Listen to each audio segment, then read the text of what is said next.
Good afternoon, everybody, and welcome. Today is Monday, January 12th. We're having a regular meeting of the Woodbridge Police Commission, ordinarily on the third Monday of the month, this month of January, on the second Monday because of the Martin Luther King holiday on Monday the 19th. That said, we've got a busy agenda, so I'm going to call the meeting to order and get right down to business. First is seeking approval of the minutes of our last regular meeting, which was December 15th. I'm assuming everybody has received their packet either electronically or by U.S. Post Office mail. So is there a motion? Just one point, Bob, on that. I know it's very minor, but I think on the ISU report, the minutes on the second or third page, I think that would be Peak Hill Road, not Peak Hill Road, for a small vehicle. Small, but I'll mention it. Yeah. Middle of page 2. Fourth bullet. ISU, fourth bullet, yeah. The incident occurred on Peck Hill Road. Okay.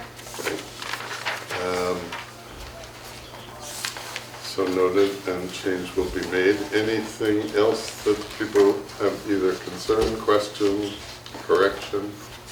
Nope. If not, all in favor, please? Okay. Any opposed? And abstain, Commissioner Schroeder. Okay. Next is some police commission updates. So it is generally the practice that at the beginning of every year, when there are new commissioners who are appointed for their four-year terms, we do make it a practice, one, to introduce the new commissioner or commissioners, as the case may be, as well as to elect a chair and a vice chair for the commission. So before we get to the election of leadership for the police commission, just a couple of points on introducing new folks. So Commissioner Coppell is not new, but has been reappointed and now is serving a full four-year term. Welcome back. Thank you. And we do have a newly appointed commissioner, David Schroeder. Do you want to do anything about the introduction? Do you want to do anything about your introduction, or? Yeah, I mean, I would like to just say that, you know, we at the Woodbridge Police Department are honored to have the Dr. Schroeder, Dave Stein. Dave Stein? Schroeder, Okay. yeah. To have from the University of New Haven with his expertise in criminal justice, you know, specifically forensic evidence, homicide investigations, things of that sort. I think his knowledge and experience could definitely enhance our abilities to do our work a little bit better. So welcome aboard. We're happy to have you. Thank you very much. Thank you. And now, have you met all of us officially? I know No, you met me. I met you. You just met Hank Say hello Coppell. when you sat down. Met Chris When I came in. Westerfeld when you first came in. Deborah Desir. Dr. Deborah Desir. Nice to meet you. Welcome. Tiffany? Tiffany Tweedy, who Tiffany. keeps all of us on the straight and narrow and makes the police department work. Well, I'll have an assistance too, yes. And the people who report to Tiffany include Chief Smith, Deputy Chief Quinn. Excellent. Perfect. Anything you'd like to say, David? Just that I was interested in looking into this opportunity. If we can even phrase it as an opportunity, it was more of a just sort of a knocking on the door, because as the chief had rightly indicated, my background is certainly within investigations and dealing mostly with homicides, but other cases as well. But in the last probably 10, 15 years, I really kind of engulfed most of my time has been involved in developing trainings that specifically benefit the police and other public service environments. So what I'm hoping is that my expertise in that area will be as helpful here as anything else. We're at the university, obviously, we're primarily concerned with education, but what we're noticing as we're moving forward, especially now, is that the nexus between education and training is kind of undeniable right now. And so training that doesn't contain education and education that doesn't contain training kind of become either ivory tower or less functional. So what I'm really hoping to do here is provide also some of that perspective. So that's all. That's the only thing I can think of to add. Well, we're so glad you've been able to join us and are now part of this commission. And the timing of having somebody with the experience and expertise that you have, David, couldn't be more appropriate as we watch both local news and national news and see a whole lot of troubling stuff. Yeah. Both locally and nationally in terms of the safety of citizens and the activities of folks in the various branches of law enforcement. So we welcome you. Thank you. Thank you. Okay. Now we move on to the election of a chair and a vice chair. In the past year, I had been the chair and Andy Esposito had been the vice chair. Andy is no longer, has chosen not to sort of re-up on the police commission, not from anything related to the police commission, but needing to return to home fires and take care of things on the home front. So we thank Andy for his years of service. In fact, we're going to be having a little luncheon in his honor on Wednesday. But we do need to elect a new chair and a new vice chair. So let me start with asking if there are any nominations to start for chair. Yeah, I'd like to nominate Robert Skeletar to continue to serve as the chair of the Police Commission in Woodbridge. I'll second that. It's been moved and seconded. If there are any other nominations at this time, otherwise I'd ask for a vote. All in favor of Bob Skeletar? Aye. Raise your hand. It's a unanimous vote. Thank you all very much for your confidence in me. I try and do my best in this coming year as I can. Now I'd like to move on to elect a vice chair. Is there a nomination for vice chair? So I'd like Debbie? to nominate Chris Westervelt as vice chair. I'd second that.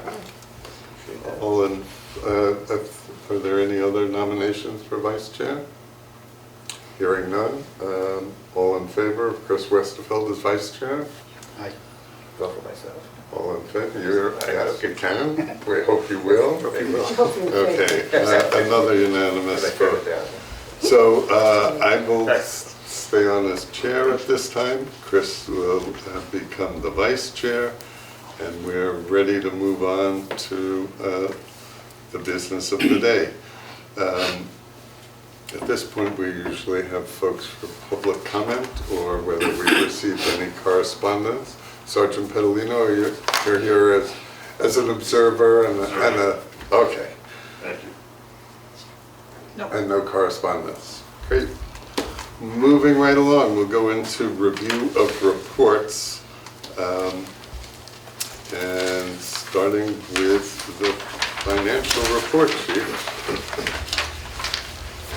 So as of the second week in January, which is a little over the 6-month period of this fiscal year, the police department has utilized 61% of our budget. The overtime budget is at 162% at this point, which is partially due to contractual minimum staffing requirements. During the first 5 months of this fiscal year, the department had 4 budgeted vacancies and 2 long-term work-related injuries. Regarding overtime activity, a bulk of our overtime is patrol coverage voluntary. Other issues that we don't normally see, as in the field training line, are due to the newly hired dispatcher and officers that we recently hired. Further, we had to hire a few officers during the recent snow and weather-related events, which increased our overtime by a bit.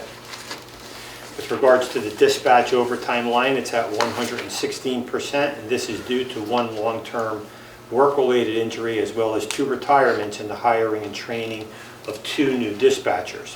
One of the dispatchers has completed her training and she's working independently, and the second dispatcher I'll speak to later in personnel, but is very close to completing her training.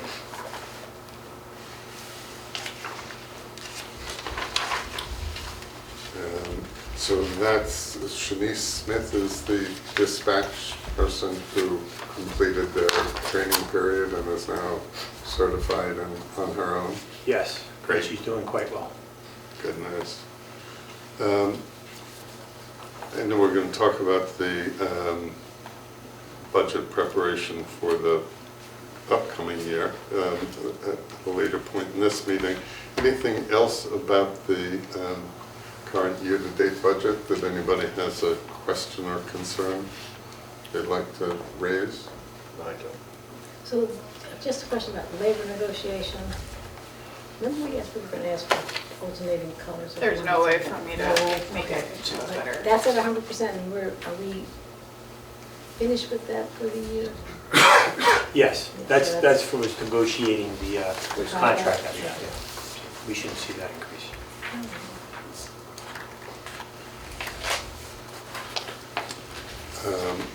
If there's no further question or comment about the year-to-date budget financial report, I'd ask for a motion to approve the report as presented by the chief. So move.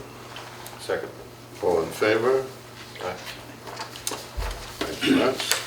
And the officer activity report. Are you going to do that, chief, or Yes. ask the deputies? I'm breaking them in nice and slow. Okay. I'm sure he appreciates it, but doesn't really need that as a seasoned veteran.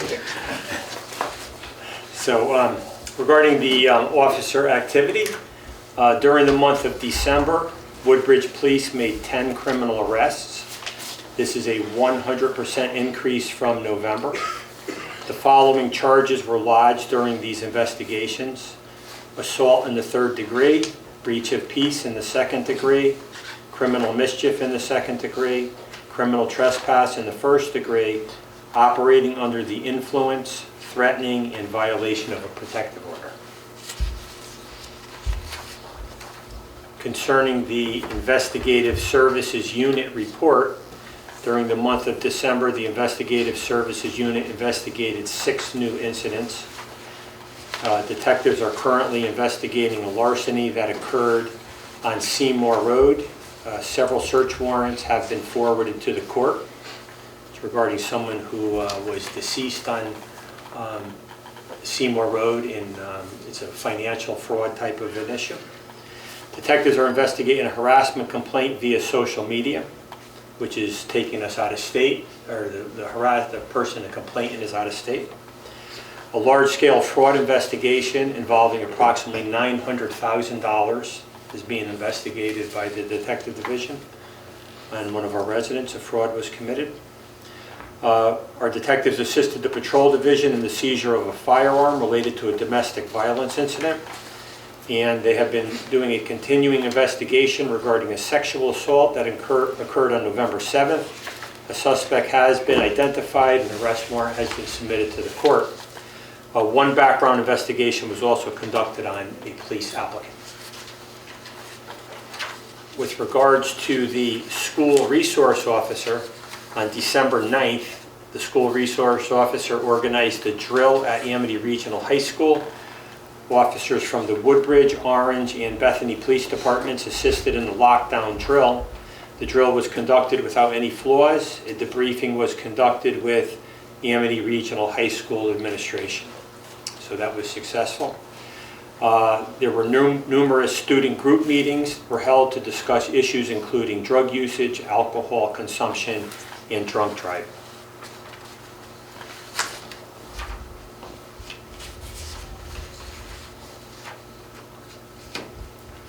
Would you like me to read the traffic report at that point, this point? Yes, please. So with regards to the traffic report, During the month of December, members of the Woodbridge Police Department conducted 102 motor vehicle stops, which is a 59% increase from November. There were 291 radar speed enforcement assignments and 336 deterrent traffic safety patrol assignments throughout the month. During the month of December, there were 38 motor vehicle accidents, which is a 12% increase from November. Motor vehicle accidents with injuries were 34 without injuries. 8 of these motor vehicle accidents occurred on Amity Road. 6 of them occurred on Rimmon Road. And during the month of January, we are conducting enforcement, or concentrating our enforcement on Amity Road, Ansonia Road, Baldwin Road, Johnson Road, Rimmon Road, and Seymour Road.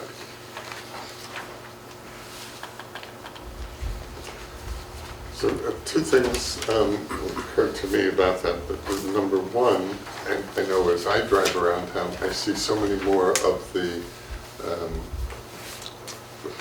speed Trailers. trailers, thank you, that's what I was looking for.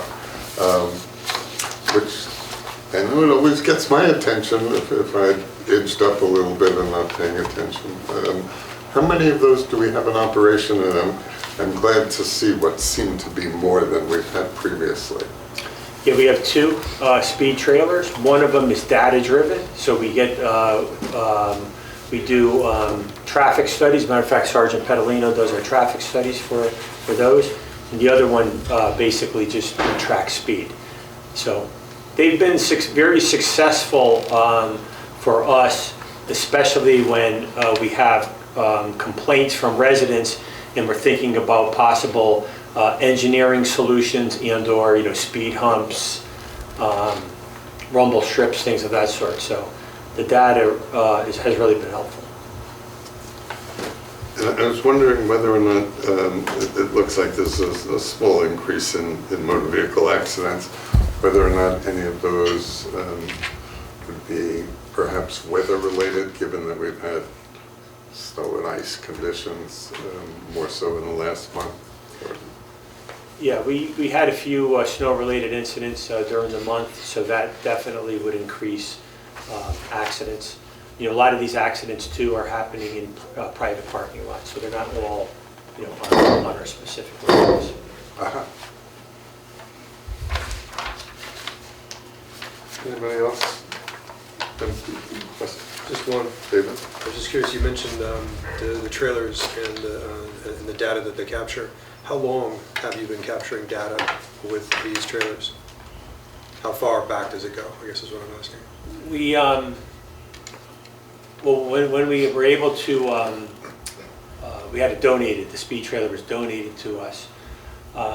We started utilizing that trailer, how long, probably within last year or so? More than that. Maybe We got that new trailer, we got the data-driven trailer, God, it's gotta be at least 3 to 4 years ago.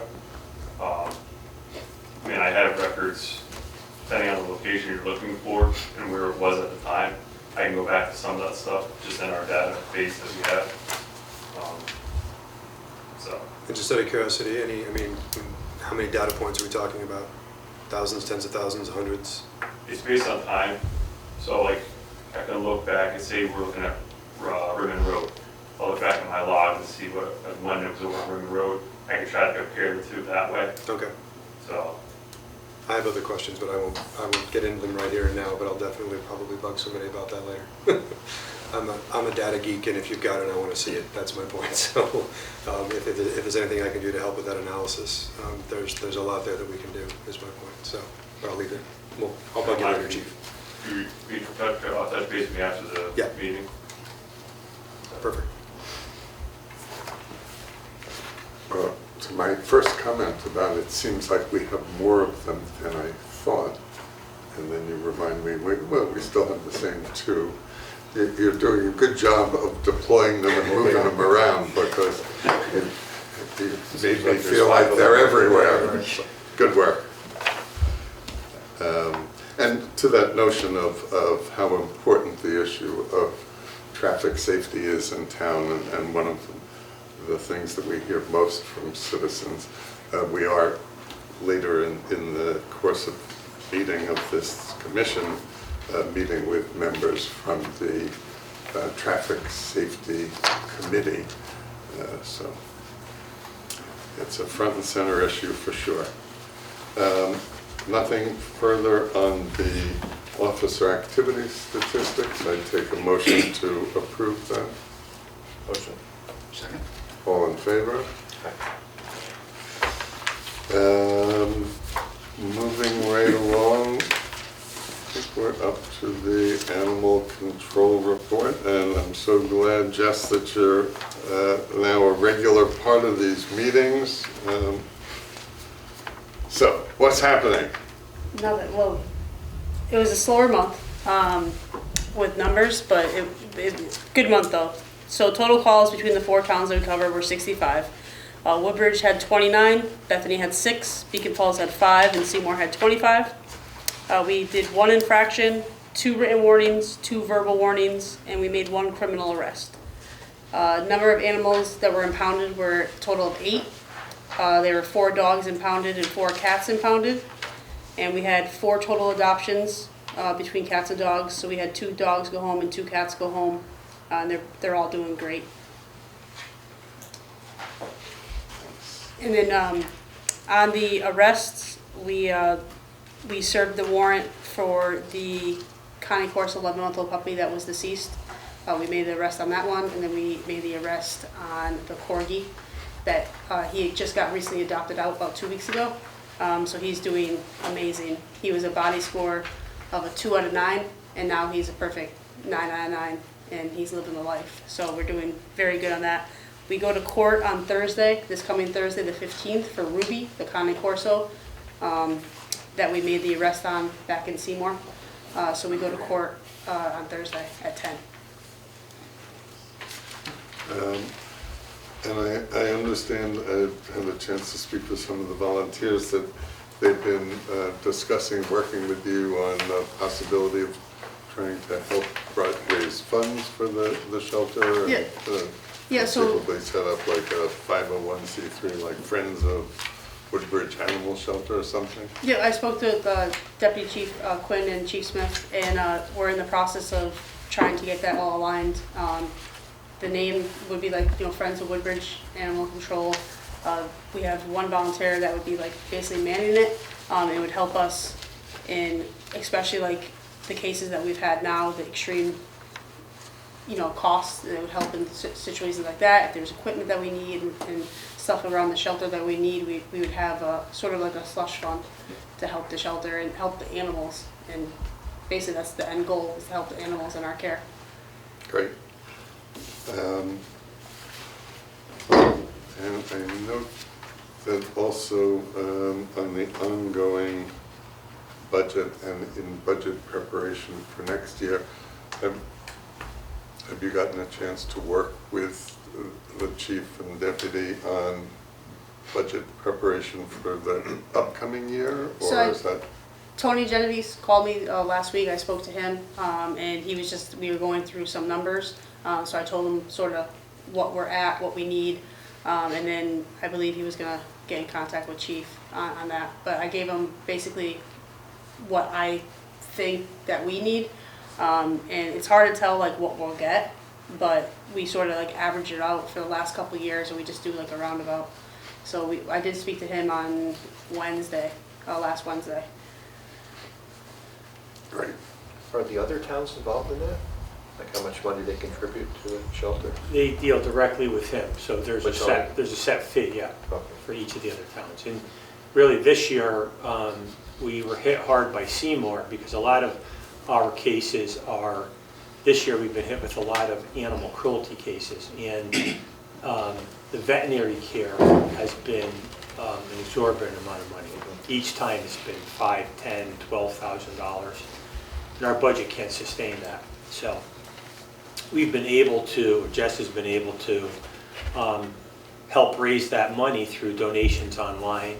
So that's why it's important for us to continue to have fundraisers. We need to do more than one fundraiser we should be thinking of a fundraiser, and not look at it only as a fundraiser, but look at it as a town event where we can get together and raise money for an important cause and have a little fun. So we're thinking about different things to do.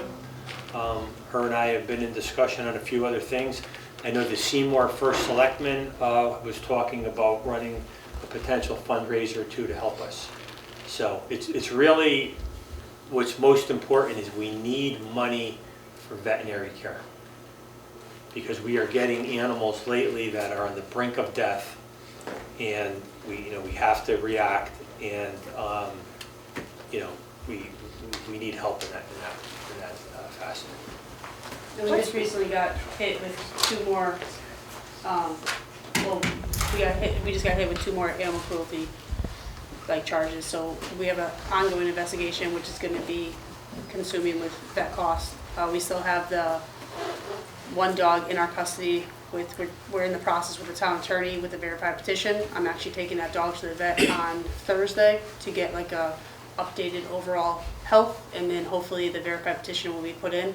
But that costs money, and so it's an ongoing thing. And that was another Seymour case, and that case cost about probably around $5,000. The vet fee. Yeah. What's the timeline for the 501c3 formation? Is if you're talking about having fundraisers, there needs to be a place to So deposit the funds. that's going to work, that's nothing that the police commission or the police department is directly involved in. This is really an effort from some of the active citizens who have been very involved in the animal shelter to begin with, who've historically helped raise funds. But in an effort to try and make this as clean and clear and accountable and safe and secure as possible, the idea of not just having it be an ad hoc fundraising, but rather. That's my that Yeah. was my question. As So, you start to- so I was in touch with the volunteer Laura Torrance, who has sort of agreed to start to look into, and I think has already met with Jess on this issue. I don't have a timeline from her. She knows that, They go pretty quickly, so I think that she's done some of the legal homework already. She's met with. I would say the next couple of attorney. months, we probably would have, the volunteers would have that up. And then, I would be in direct contact with them to basically say, this is what we need, and, we could communicate that way. But I would say by March, I would think it would be active. Jess, is there any history or track record that you could educate us on in terms of the animal cruelty cases where you would think the court in a guilty finding would order restitution to include the vet fees? So we do put in for that. So for Ruby, the Cane Corso, I did put in with the state attorneys for restitution, and I asked for him not to be able to own, possess, or work with animals. So we did ask for that. The chances of getting restitution, it just depends on what they do. Sometimes we get it, sometimes we don't. And the same thing with the Belgian Malinois, and the same thing with the Corgi and that Cane Corso. We're asking for restitution with the state attorneys also. Can it be Thanks for the financial work. too? What's that? Can it be financial restitution? Yes. also? Yeah. Yeah, that's what it'd be. It would be Like the the vet financial bills and restitution things for the like vet that. bills. Right. So like in Ruby's case, we're looking at about $12,000 in restitution. And then with Steven and the puppy that was deceased, it's around $6,000 to $7,000 in restitution. Good work and good luck with that. Yeah, and then we do have an active case right now. Chief Smith is helping me with our, with our detective unit. We're pursuing another animal cruelty case. We have more than enough information, but it's an active case that we're doing. So in parallel with the formation of a 501c3 and hopefully successfully raising additional funds to support some of the unforeseen expenses that come up, particularly on the animal cruelty side, it would seem that it would be useful to do a little bit of look back and understand, I think to Commissioner Coppell's point, what has historically, how much have we spent, how much have we gotten back in the way of restitution, how much comes from each of the different towns, etc. Because while we're hopeful that the 501c3 is successful in raising all of the necessary money, it could also require our revisiting on a budget basis and determining that we need to change the assessment Agreed. for towns Yes. who are participating with us. Yeah, So 'cause- we've got some homework to do. Yeah, because vet bills aren't gonna change, and they're just gonna go up. So Yeah. right now, we're sort of stuck. Great. Thank you for that report. Anything else that anybody would like to? I'd like to read a correspondence that we received in regards to animal control. This is a letter received from Deputy Chief Daniel Nork of the Naugatuck Police Department. To whom it may concern, on behalf of the Naugatuck Animal Control, I would like to extend our sincere thanks to you for providing your animal control officers for mutual aid assistance on December 9th, 2025. The support during a complex case involving the seizure of more than 30 cats was invaluable. The professionalism, efficiency, and compassion your officers demonstrated throughout the operation played a critical role in ensuring the safety and welfare of the animals involved. We are truly grateful for your willingness to step in and assist during a demanding, time-sensitive situation. Your officers' teamwork and dedication exemplify the strong collaboration between our agencies, and we greatly appreciate your commitment to animal welfare and public service. Please accept my heartfelt thanks for your outstanding assistance and continued partnership. Respectfully, Deputy Chief Daniel Nork. Thanks. So I guess nice work on working cooperatively in the community. I'd be curious to know, how did that request for assistance come to be, since it's not Seymour or Bethany? Yeah, so because animal control, we're such a small number of people in the state of Connecticut, our resources are very limited. So when we get into cases that have abundance of animals like this house, I think we got 36 cats out of the house that day. ACOs will reach out to other ACOs for mutual aid. We all are willing to help each other because we have to, because we're such a small group. So Officer Tooth from Naugatuck Animal Control reached out to me, and I immediately called Chief Smith, and he said, absolutely, make it work. And we went down, and I assisted Naugatuck, and we got 36 cats out of an apartment residence that needed to get out. It was pretty deplorable conditions. So we helped out. We were there from about 8:30 in the morning till about 1 o'clock in the afternoon. Wow. And the reason I asked that question specifically was to try and understand the chain of command. And I appreciate very much your point that as soon as you got the call, the first thing you did was be in touch with the chief to figure out how we could potentially be of help. Yeah, and he as soon as I called him, he was without hesitation, and he said, yeah, do it, because I mean, in the same aspect, like when it happens to us, we want that help also. Absolutely. So it's only a call away. Right. And if I can add, in addition to that, the Naugatuck Police Chief reached out to me and asked if we could assist in any way. So, and I know in the past, as ACO Maffo has stated, animal control divisions are so small, and when there's a big case, especially these hoarding cases or animal cruelty cases involving a lot of animals, each piece of, or each animal is a piece of evidence. It has to be documented, it has to be photographed. It's a big endeavor, and they can't do it with only 2 ACOs, so everyone has to get involved. When I was in Hamden, we had people from all over the state showing up. Sometimes we had too many people, but that's how you have to do things with animal control. We had about 15 officers there Oh, assisting. so Yeah, so it was. It wasn't just Woodbridge. No, helping out. it was Naugatuck, Prospect, Southbury, Woodbury, Oxford, Woodbridge. Trying to think who else. There's somebody else. There's another town I'm A missing larger somebody. community Yeah, but effort. we had about 15 officers. We had, in Naugatuck had a couple of their volunteers also help out. Great. Nice work. Yeah. Thank you. Thank you.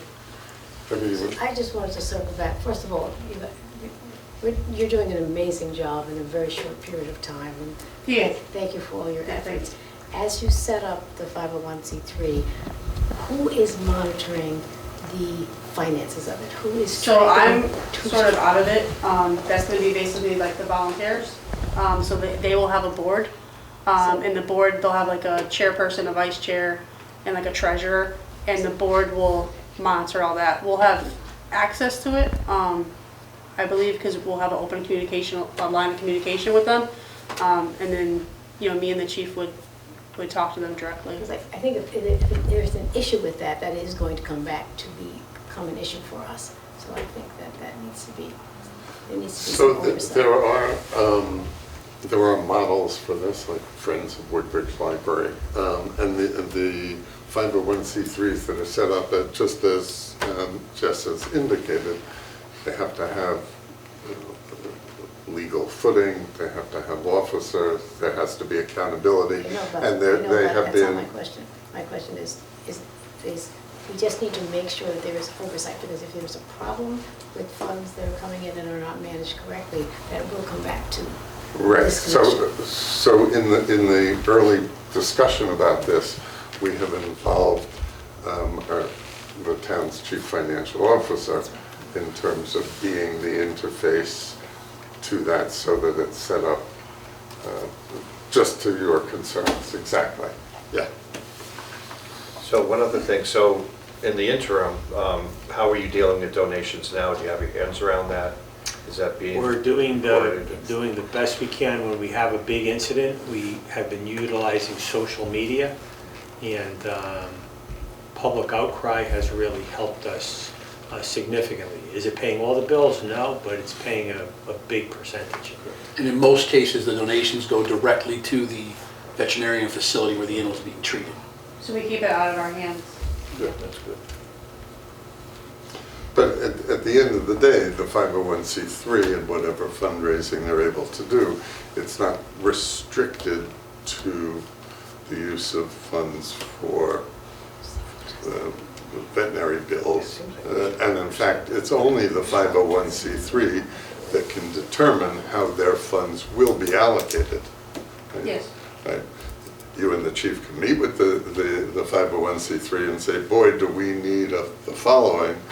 But ultimately, they're the responsible party, both to raise the money and to figure out what the appropriate method for dispersion is. Great. So if there are no further questions for ACO MAFO, I seek a motion to approve the animal control report. So a motion? So move. Second. All in favor? Aye. Any abstentions? No. Okay, good. Thank you so much. You're welcome to stay, but I know you got I have to go to the. a barnyard. I'm going to the vet right now. You got a big guy in the van I saw there. That's Ruby. He said hello. That's the animal cruelty case. Okay. Yeah. He looks so- good. Yeah, she's doing really good. Thank you Have a so good night. much, Jess.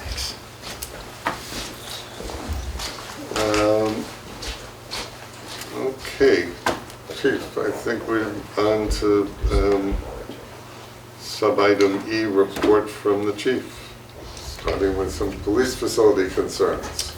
Okay, with regards to the police facility concerns, the front entryway has yet to be completed. The old tile was removed and we're waiting for the new tile to be installed. So I need to contact Public Works to see what the holdup is on that, but it's been for some time. We're experiencing issues with the installation of our VoIP phone lines. Wires need to be installed in the ceiling down the center of the hallway, located in the main hallway, and they're concerned that this area has not been properly abated for potential asbestos. So it has been abated prior to this. Whether it's been fully abated, we don't know, so we're kind of working with Tony Genovese and the asbestos abatement company to see what hasn't been abated or whatever, so we're waiting on that. We've received multiple complaints from our residents that have had an issue with locating the police department, so we're looking into purchasing a sign that would facilitate this matter. A lot of times people are coming down Meeting House Road, they don't know where the police department is, so I think we need to put a bigger sign closer to the roadway. And we're currently looking to reschedule a trip to Old Saybrook Police Department to tour their facility. So I'm hoping to have that answer sometime, hopefully we can go sometime next week. And I did see one of our construction experts, Nigel Light, at a recent town meeting. And I know he's going to be joining the team and Commissioner Westerfeld on those, is that? Yes. Yeah. Okay, great. Yes. And Nigel, the building person. Yeah, as soon as it's, just let me know, in a couple of dates, we can figure that out. Will do. Anything else on facility concerns? Chief? No, that's No. it. That's it. Yeah.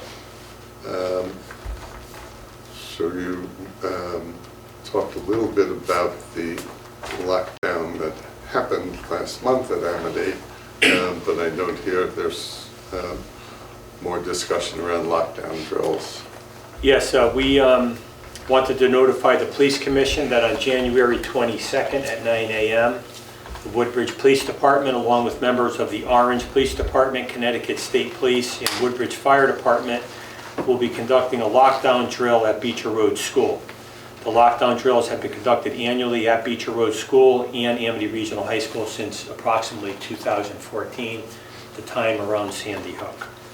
The police department's role will be unlocking doors and conducting an inventory and accountability check of students and staff. The Beecher Road School administration and security staff will be assisting us in the lockdown procedure. So I noted you mentioned that the Orange Police Department would participate. I thought Beecher is strictly a Woodbridge Elementary School. Am I mistaken about that? Yeah, it is. What happens is that when you have a small police department, if we had a serious incident there, it's all hands on deck. So we need people from area departments to know the layout. One of the primary reasons for these lockdown drills is to familiarize officers with the layout of the building. Got it. So the lockdown drill that happened a couple weeks ago, was this a high school? That was high school, yes. And how'd that go? Very well. Very well? Yeah, yeah, no flaws. So do you get engaged in the middle school then too, up at Bethany? We don't, no. You don't, No, since our students go Yeah. there? No? no. We haven't been asked, but we would. That's We interesting. would assist if we were asked, certainly. And what level of notification to families whose kids attend Beecher happen in advance of this January 22nd lockdown, if any? Yeah, I believe the Beecher Road School Administration will be notifying the parents. Let them know what's going on. I've notified the first selectman and the finance director in case there are any calls that come into town that it will be happening on January 22nd. Got it. Great. Further questions on that? No? Emergency Management Director update. So I'm pleased to inform the Police Commission that I've completed the online training course administered by FEMA regarding the department's emergency management function. Completing this rigorous training course has satisfied the department's obligations under the Emergency Management Performance Grant, EMPG, which the town is now in line to receive $10,000 in funding to assist with potential emergencies that might occur in our town. The EMPG is a federal program administered by FEMA that provides funding to state, local governments to assist in developing and sustaining their all-hazards emergency management capabilities. It funds activities across the prevention, protection, mitigation, response, and recovery mission areas. So what happened is mostly fire departments are emergency management directors in New Haven County and throughout the state of Connecticut. Woodbridge Police has been the emergency management director for many, many years. So we're one of the few police departments that actually do this. But in order to attain EMD status, director status, you have to go through a very rigorous FEMA course. And it was a daunting task, and I had to finish it by November 14th, and then the government shut down, and then you couldn't do it. Then they gave me to the 31st, and with about 3 minutes and 52 seconds left of the new year, I finished while Deputy Chief Quinn was celebrating the new year, and we were able to complete the FEMA, so I'm happy to report that. Congratulations. Nice work. So if that hadn't happened, would you have had another chance next year, or was it? Well, I would have been able to complete it, but there was $10,000 on the line, and I'm not sure how Tony would have reacted if I didn't Not well. get it done. Could have blamed Greg. No. Yeah. Last item is budget update. So in December, we had a chance to hear a little bit about the first pass of the budget that you've been working on. And I know there have been lots more evaluation and sharpening pencils and meetings going on. Give us an update on where we are with budget. Well, I wrote a little presentation, a few-minute presentation, just as where we are with the budget, because we were tasked with presenting a zero-based budget this year. So we were tasked by the town to present a zero-based budget for fiscal year 26-27. We were told to prepare a budget proposal for FY 26-27 that would not be increased from the police department's budget that was approved for fiscal year 25-26. So upon preparing this budget, we did our best to keep most line items at a 0% increase. There were some line items that we did reduce. Further, we eliminated some line items. That being said, our budget increased by approximately $375,000 or $365,000, which is 9% increase. The budget increase is due to our salary increases. Members of the Woodbridge Police Department were working without a pay increase from July 1st, 2023 through October of 2025. Officers received a retroactive 3% increase for July 1st, 2023, July 1st, 2024, July 1st, 2025. These 3 years of increases are the primary reason for the budget increase for fiscal year 26-27. So since I've been a member of the Woodbridge Police Department, and many years before, the Woodbridge Police Department were one of the lowest paid police departments in New Haven County. Due to our low salary, the department has had a tremendous difficulty in hiring personnel. During my nearly 5-year tenure, we consistently had 3 to 4 vacancies for an approximately 17% shortage. This has caused significant morale issues as officers were consistently being ordered to work additional shifts. Further, it has caused response time reductions. There have been numerous times throughout the year where there has been insufficient police coverage and staffing. When there are 2 police officers responding to a call for service that requires a 2-officer minimum response, the remainder of the town is left unprotected. These minimum staffing issues have caused the department to utilize neighboring police departments to provide assistance, and these circumstances present a major safety concern to our residents, visitors, local workers, and those individuals that protect and serve the town of Woodbridge. So to attain a zero-based budget for fiscal year 26-27 and erase the reason for the major increase, which is 3 years of contractual raises, the Woodbridge Police Department would have to reduce staffing by 4 police officers. This would reduce our budgeted staff over an additional 17%. In 2002, the Woodbridge Police Department had the South Central Criminal Justice Administration conduct a staffing study. The study revealed that the 2002 staffing levels should be increased from 24 police officers, which they had at that time, to 26 police officers. The town adhered to this study, which led to a staffing increase of 2 of 2 officers for a total of 26 officers. So since 2002, there were 26 officers. In 2018, the Police Commission, in conjunction with the Board of Finance, reduced the police department staffing from 26 police officers to 23 police officers, which was a 12% reduction at that time. This reduction caused the elimination of a much-needed middle management position, a task force officer, and staffing on the street. With the elimination of another 4 positions for fiscal year 26-27 budget, this would be crippling. The total reduction in the police force since 2018 would be 7 total officers, or 27%, which is more than a quarter of the department. The 2018 staffing reductions have affected the department in many ways. It had decreased staffing, increased officers' call volume. This caused a significant decrease in criminal arrests, in traffic enforcement, and motor vehicle stops. Officers are now not allowed to follow up on their investigations that may involve out-of-town victims and witnesses, and this burden is now placed on the 1-member detective division. The police department cannot provide an officer to various federal, state, and local task forces that are available, and these transfers not only provide comprehensive training in criminal investigations, but they also give officers hope of doing something different. In some instances, the task force provides funding, which has helped nourish our equipment needs. Reducing the police department budget from 23, which we currently have, to 19 to fulfill the zero-based budget request would greatly affect the town in several ways. First, minimum staffing requirements. Patrol coverage, supervision, investigations, training, and administration require a baseline number of officers. Reducing staffing to 19 officers would make it impossible to reliably staff all shifts, cover leave time and mandatory training, maintain adequate emergency response capability.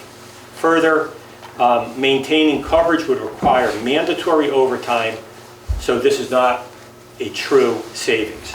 With regards to public officer and medical safety, fewer officers directly result in delayed police response times, limited availability of backup officers, which is a primary officer safety issue. Reducing staffing would definitively increase medical response times, particularly for cardiac events, overdoses, serious accidents, and domestic-related incidents. All of these types of delays could be life-threatening. The financial reality is staffing below operational contractual minimums forces mandated overtime. Overtime spending would quickly erode or possibly exceed the $365,000. This creates a false economy.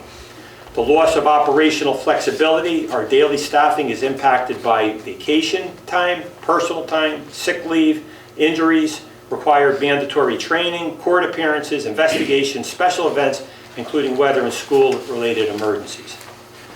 With regards to officer wellness and morale impacts, mandated overtime is a serious morale concern. Chronic overtime causes fatigue, burnout, and increased stress.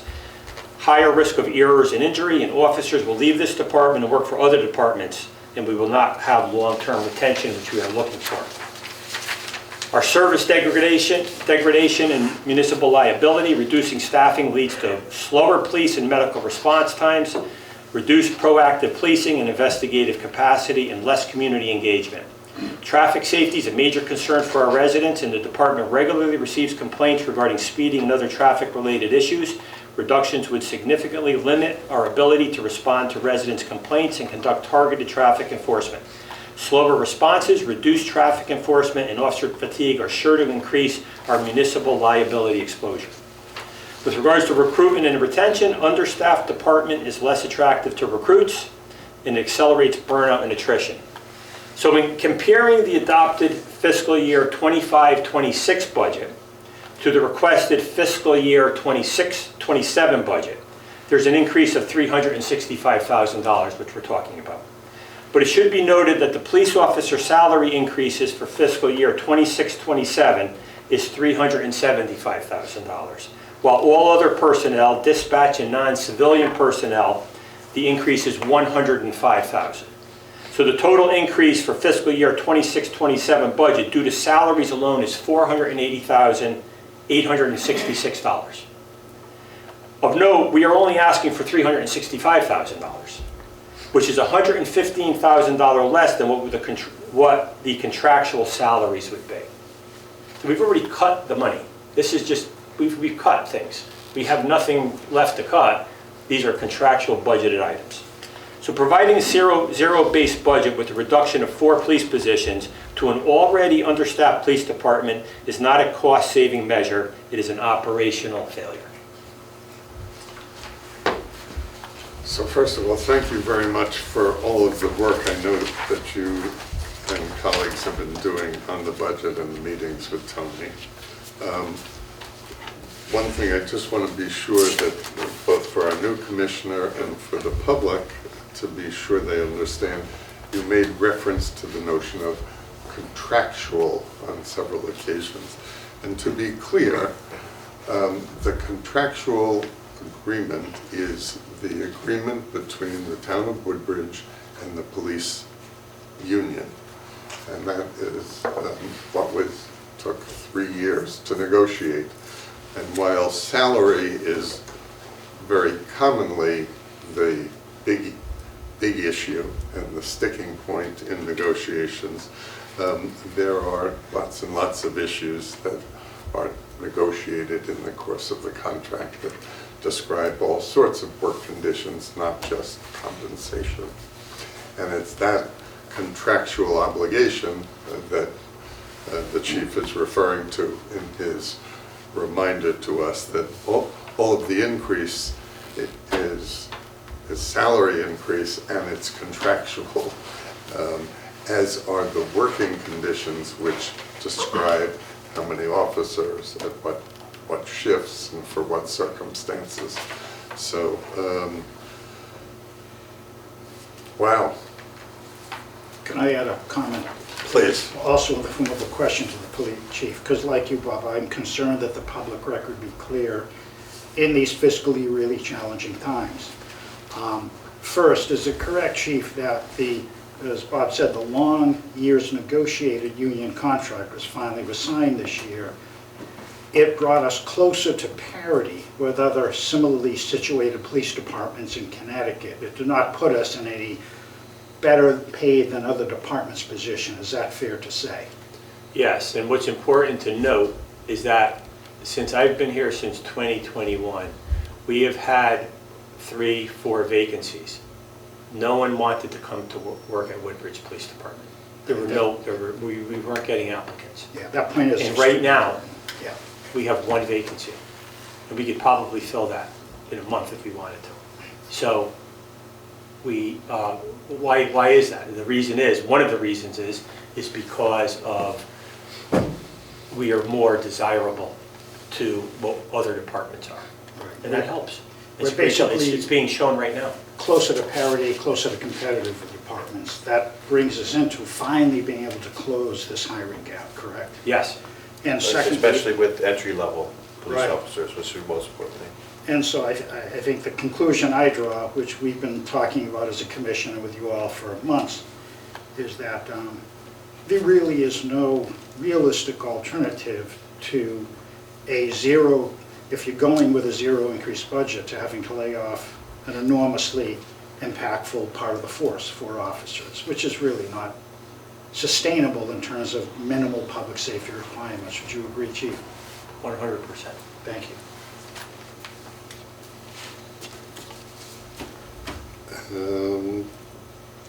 Anybody have anything further they want to ask I on think the that's budget? the David? I just was curious, you mentioned that South Central did an assessment back in 2002.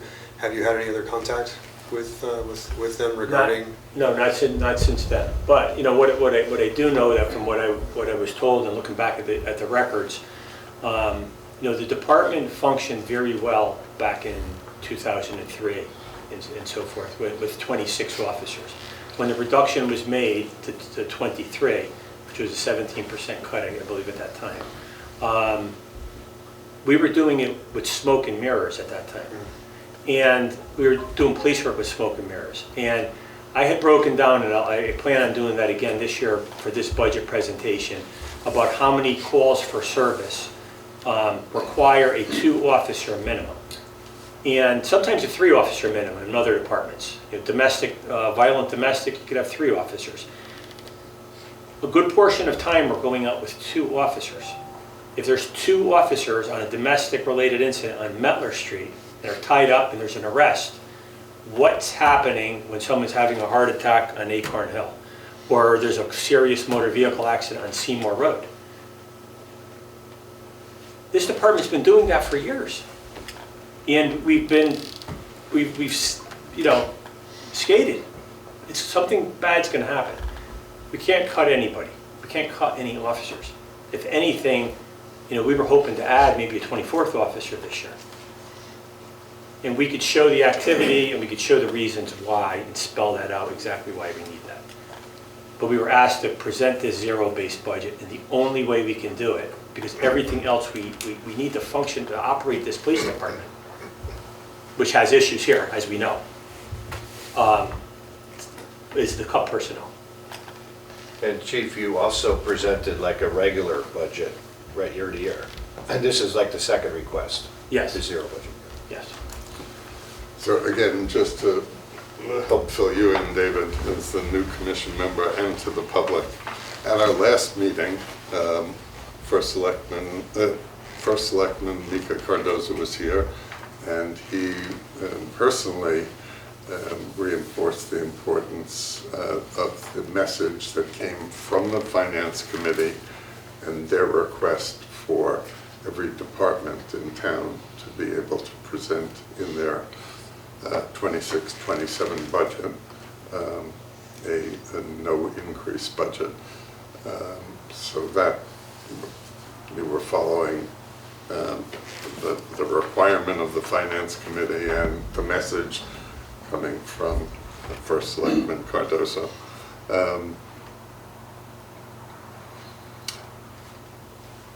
Your suggestion about trying to use more and more of the data to tell the story, things like the frequency with which 2 officer calls are required, is the kind of thing I think that even further reinforces the story that you just read to us. And so I know that's going to take some time and energy to do, but I think it's probably well worth it. Yes. as telling the story of we don't go down a rabbit hole here in shortchanging the citizens in town on the needs for public safety. Yeah, I mean, this budget, we have asked for really not much. And, you know, if we were honest with each other, I mean, look at where we're sitting here. Look at this building. This is a police department. I mean, we're working in these conditions. We're working with the smaller staff than we had back in 20 years ago. You know, I'm not really understanding you know, what we're doing. Well, let me throw a little bit of a curveball in the question. What does a zero-based budget mean with respect to a capital budget? Does that mean that nobody has a capital budget in the 26-27 year? Yeah, my understanding was that it was the operational budget, not the capital budget. But if it meant the capital budget, you know, we asked for 2 vehicles. We'd probably have to take that off the board. We have other vehicles with well over 100,000 miles here, which is a safety issue in many different ways. 2, we had asked for firearms with red light optics, which is an officer safety issue, and it's an issue for the community. It's a safety issue for both police officer and the community. You see that in everyday police work. The only thing that we can't is that we were already paying for our body cameras and the storage for our body cameras, which is on a 5-year program. That is something that, you know, we have to come up with the money somewhere else.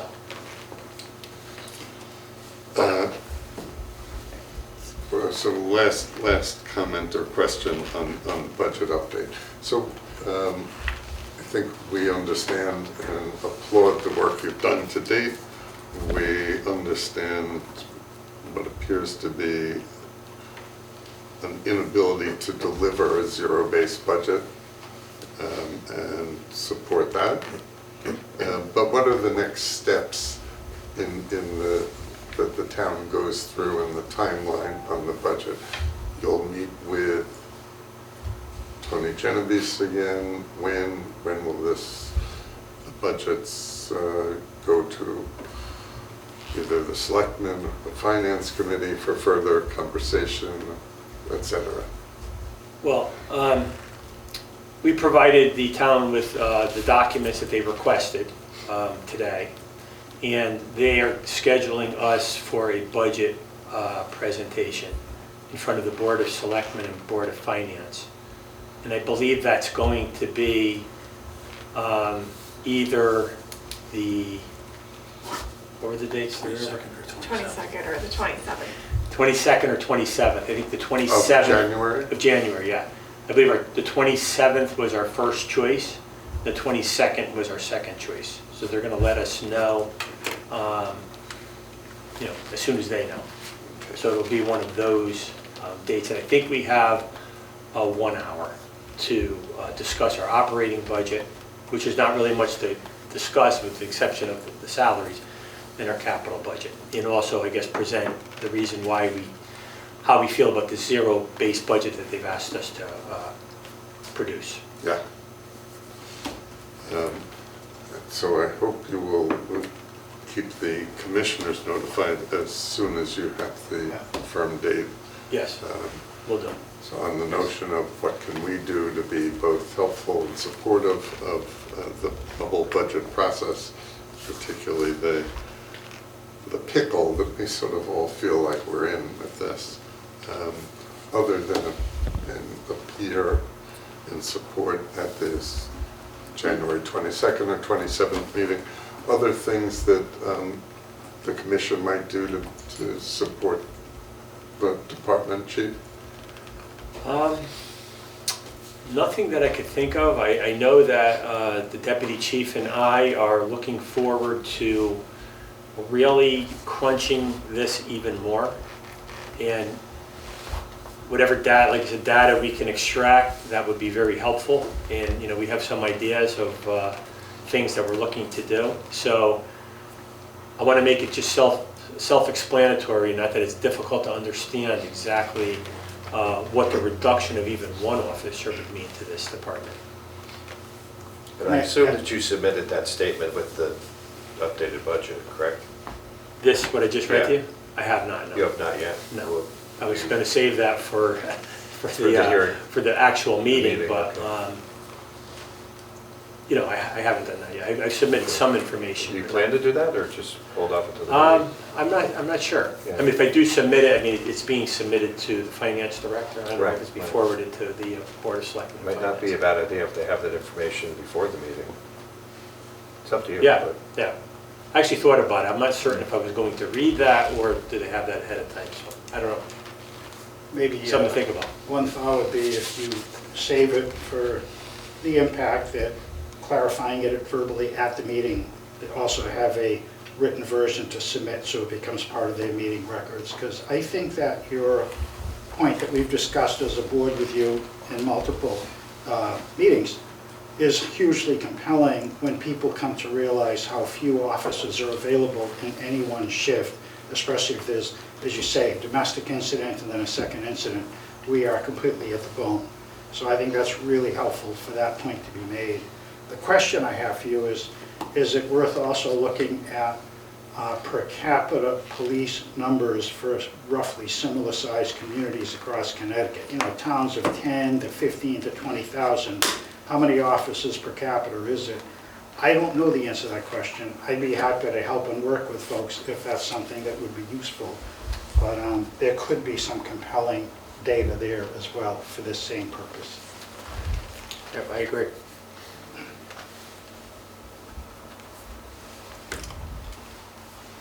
To be continued, for sure. Okay. Tiffany, do we need a motion to accept the? To approve report of the chief, yeah. Yeah. So I would, before we move on to personnel matters, seek a motion to, I just, oh, sorry. So moved. I'll second. Oh, She moved, I seconded. all in favor? Aye. Thank you. Personnel matters. So I think we can do this pretty quickly, and because we also need to then, at the conclusion, have a brief executive session where we're going to ask everybody to leave, and the executive session is on a sensitive personnel matter that's not for public conversation. I'm going to make this very quick. Okay. Okay, extended absences, we have one officer that's on a long extended absence from a February 2025 motor vehicle accident. We have one dispatcher that's been out since October of 2025. Unknown when they're coming back, they're both getting treated with therapy. New officer hires and training updates. Officer Zuskin's doing a phenomenal job. He's been very proactive, our numbers are coming up, very happy to have him. Officer Weiner is working with an FTO. He's in a field training officer program. Deputy Chief Quinn and I attended his graduation ceremony at Central Connecticut. He received the Samuel Luciano Award for being the having the highest academic grade out of 42 police applicants. Great. We're happy to have him. Officer Robert Wong from New Haven PD. He began his employment on the 5th. He's taken EMR, emergency medical responder training at Orange. We're having his swearing in on Monday because we had to get him into this training course. Tuesday. And we're very fortunate to have him. I think he is going to be fantastic.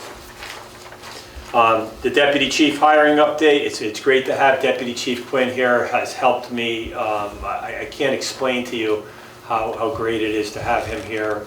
Very professional, very knowledgeable. I'm not saying it because he's sitting here, we're lucky to have him, and I think we're going in the right direction. With regard, We all share that view. absolutely, you'll see the production, believe me. And with regards to the dispatcher training, Nicole Toth, we're only looking at another 2 or 3 weeks, maybe a month. She'll be on her own, hopefully. That's it for personnel. Great. Thank you. I'm going to now ask for a motion to go into executive session to discuss personnel matters regarding animal control officer vacancies. If I could ask everybody to leave, I'd ask the chief to stay with us, and Tiffany, she could stay with us, and the deputy should stay with us as well.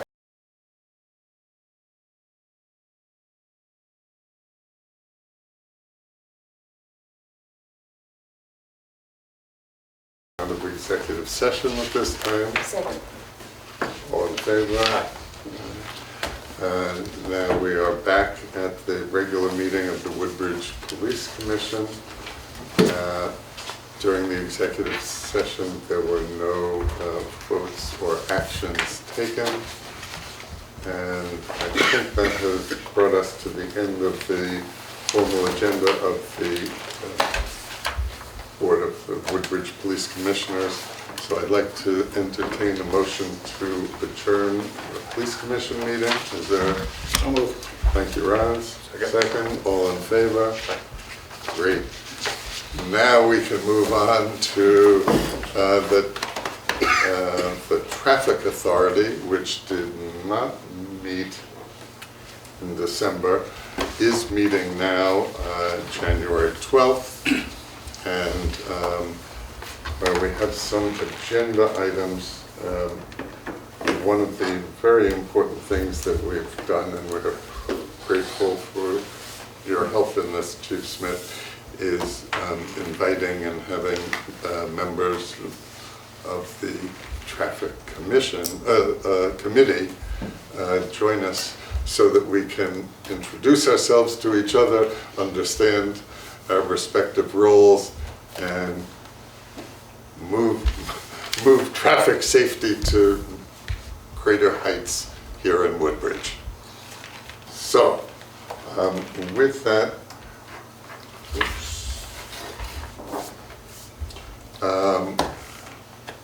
I'm going to assume that you're not here for specific public comment as much as you're here for a conversation in just a minute. But have there been any things that have come in the way of correspondence to the Woodbridge Traffic Authority that, We have a couple of traffic matters, but that's further down. that's, okay. So then, let's go to the next item, which is introduction of traffic committee members and police commission members. So we have Deb Pines on the far left, we have Kate Pignataro right here, and I'm Chris Dickerson, and we are the ad hoc traffic committee. We've been in operation since 2009, working with now our third chief and our third deputy chief, because Chief Smith was the deputy chief for our last chief. And basically what we were created because the deputy chief in 2009 asked for basically a couple of us to get together and start talking about some ways that we can assist the traffic authority with traffic issues. And the first issue was Landon Street. And the initial idea was we're going to close Landon Street through traffic.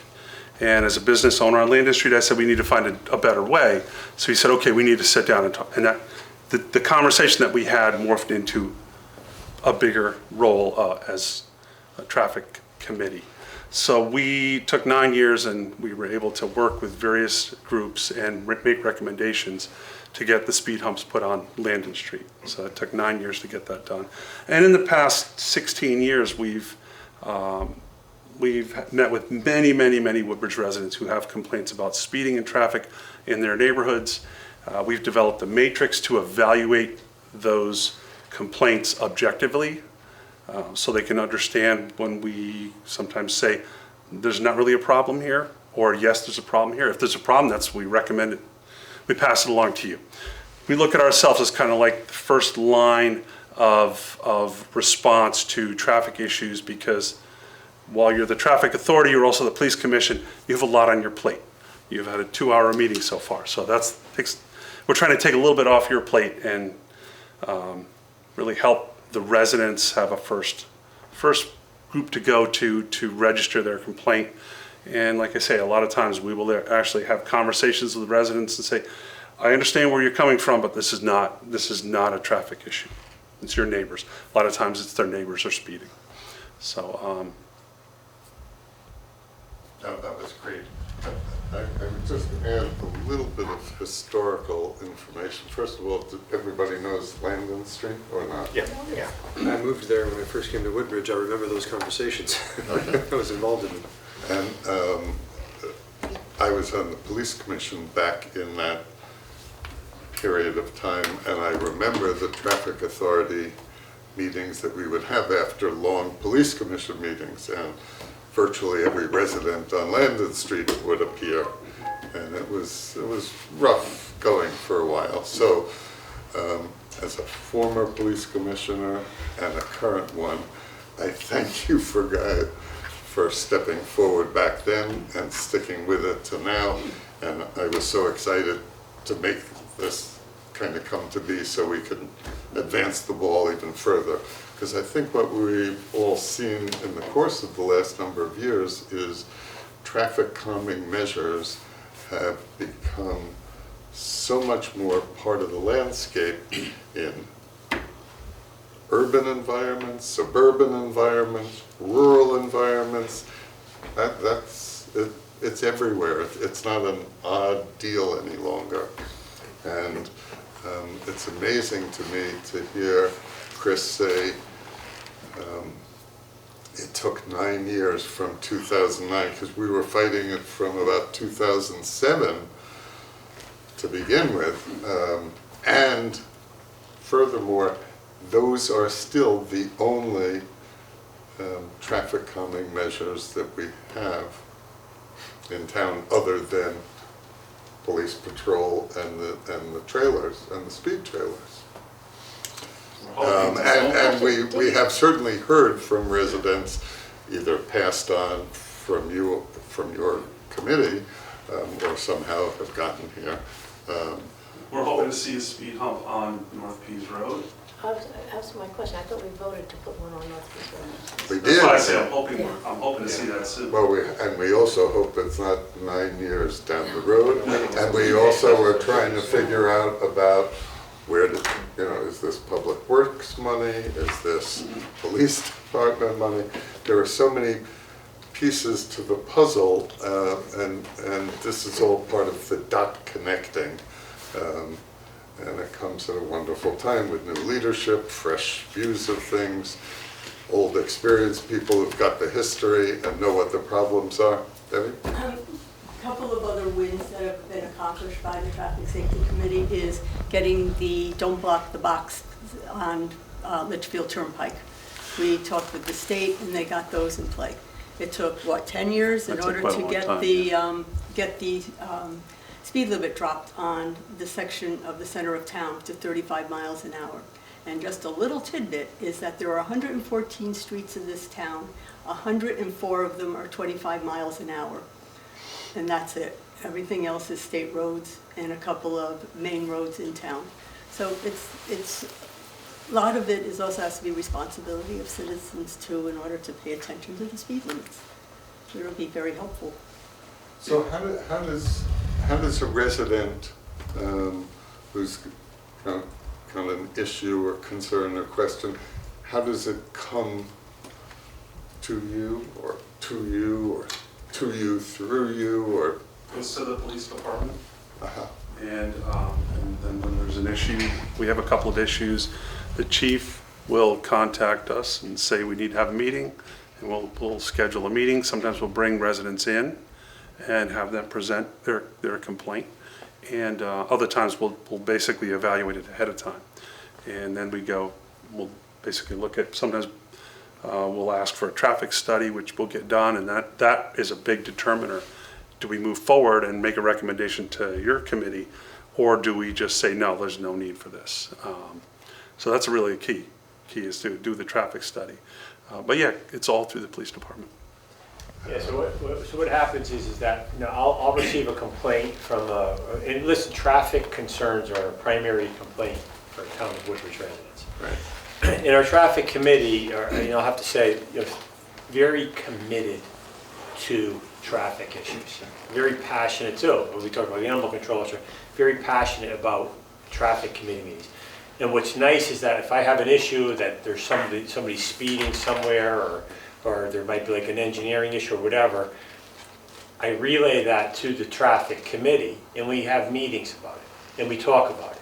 They do some research and provide me sometimes with documentation as to, why we could possibly do this or whatever. So basically it's like putting, our heads together. Deputy Chief here, he'll be included in the meetings. So, and we've come up with, solutions, like solutions as to, should we even present the speed hump? Like later we're going to be talking about Perkins Road, we talked about rumble strips.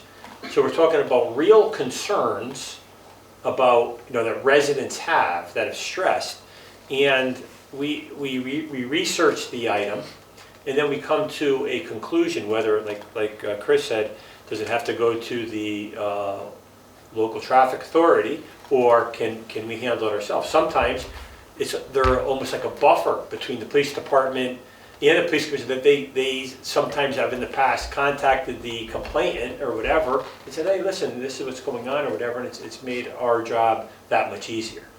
So, it's very, very nice to work with them, and we have made several accomplishments. I think that the key here is to, number one, make sure that our traffic concerns are addressed, and we're doing whatever we could possibly to make the traffic issues here tolerable for everyone, because people are speeding all over the place. And number two, can we come up with some sort of cosmetic ideas to beautify the town?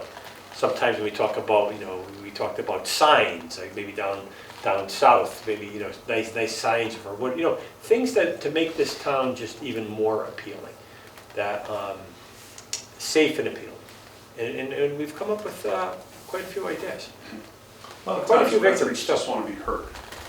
They perceive speeding, they perceive traffic and we do a traffic study, and then they come in and we just have a conversation. And when we show them the data and kind of explain to them what they can expect, oftentimes they'll go back and realize that there's not a huge problem on my little dead-end street. There's other times where it is a problem, but oftentimes it's not. And it's having a conversation. We just like to have a conversation with people and let them know that we're listening to them. I love what you said at the very outset, Chris, about having a set of criteria. That seems to be such a smart way to engage in people in a conversation so that they don't feel that anything's arbitrary or capricious. Exactly. That was the whole purpose of developing the matrix, which Deb led that, was so we don't look here arbitrary, and we'll look at your neighborhood. I mean, and North Pease Road is a perfect example. It's a cut through from one state road to another state road. It's got a school, it's got 2 churches within a very close vicinity, and it's right near the center of town. And you look at our matrix, and it checks a lot of boxes on our matrix. And the traffic through there, the traffic volume is high, the speeds are high. So that really warrants more traffic calming measures. And over the years, things have been done on there to slow the traffic down with painting strips on the road. There's a stop sign now at Rice Road. There's now a stop sign at the back of the high school driveway, which there was not a stop sign there before. Right. And now we're going to put a speed hump in there as well, which is going to help. So all these things are hopefully going to work. Great. You know. I would like to say that over time, there's been some wonderful people that have been on the committee, and it's been real special. One, Joanne Knutson, who is like instrumental in doing the research in order to bring in the matrix. And we studied many towns that have, for speed control measures, and the matrix was developed by the committee, and we got it to work for Woodbridge. It's simple, and it answers the questions 1, 2, 3, and it's neutral. So there is no, no sides on anything, it's just neutral. And it works out beautifully. I first of all like to introduce myself. I don't know all of you, but I've introduced myself prior. Kate Pegnatiero. I've lived in Woodbridge for 44 years. The first way I was interested in this committee was when Russell Stoddard was the selectman, and we have a really bad situation where I live. But that's how I first got involved in it, and I want to say that the population has grown considerably in Woodbridge since that time, 44 years ago, and we had a problem then, so you can only imagine how things have increased safety-wise. We have now a bike route from, I live on the corner of Johnson and Pease, but that bike route, I think, starts at the high school. And we also have joggers now that are jogging in that same, and I watch them at the North Pease crossing over on Center Road there, and they're like this, and it's become a real safety issue, and we don't want to see a fatality in our town based upon our traffic. So that's what has gotten me interested in that. So thank you for taking an extra moment to introduce yourself. I apologize that we haven't done that. I said to ask people, but she's very important. So, Yeah, we'll start with our newest Yeah. commission member. Hi, my name is Dave Schroeder. I joined the commission 2 hours ago. I just wanted to just comment on something that I was thinking as you were all talking by way of introduction. My background is I'm the interim dean over at the University of New Haven's Lee College, which is the Criminal Justice Forensic Science College, so I'm well versed in criminological theory. And the one thing I find interesting is in a town like Woodbridge, where we don't have skyscrapers, we don't have a giant bustling center of town, there's a theory that talks about how crime is largely abated by how that center appears, right? It's this concept of if it looks bad, then people are going to treat it that way, right? Well, in a town without that, what they see when they come through town and how they react to what's here is what they see on the roads. It's the driving. And if you come through a place and you don't see people obeying the laws, stopping properly, not speeding, then it encourages other behavior. And so I just wanted to say that because I think, I didn't know we had a traffic commission like this. I'm incredibly inspired by the fact that the three of you are here talking to me about this, because what you're doing is actually the very beginning of what all of us are trying to do here. If everybody gets the sense that this is not where we misbehave driving, then there's a pretty good chance we're not going to misbehave with the other stuff, right? So thank you so much for what you're doing. Very, very important. Thank you. I'm Hank Capel, and I'm beginning my second term of the commission. Just want to say thank you all very much for, engaged citizens. It's another part of what makes a town really flourish and thrive. And it's obvious listening that you've been at nose to the grindstone, the real in the weeds work that a lot of folks talk about but don't do. So kudos to you all. Thank you to you all. I hope we'll be a good, receptive listening audience for when concerns need to be discussed. It's great work you're doing. I'm Bob Scalata. I'm currently my second go-round on the police commission, and still trying to tackle issues surrounding traffic control and patient and public safety. So I also thank you for all the work you've done. I'd be very anxious to see, perhaps you can share with us, the criteria that you use. I think that would be helpful for us. We'll do that. We'll email it to you. Yeah. Great. Definitely. And I guess the other thing that occurs to me is, as we're having this discussion, is sort of putting it out there. What are the ways that, now that we understand what each of us sort of respectively does as a committee or a commission, what suggestions do either the committee or the commission have on how we connect more dots, or do it better, or perhaps differently, with an eye towards doing it better? That's a good question. When we first started this process, the deputy chief, Ray Stewart, he suggested that I go to a traffic calming class that was put on by state DOT. And I did, and walked in, and interestingly enough, our public works director was there.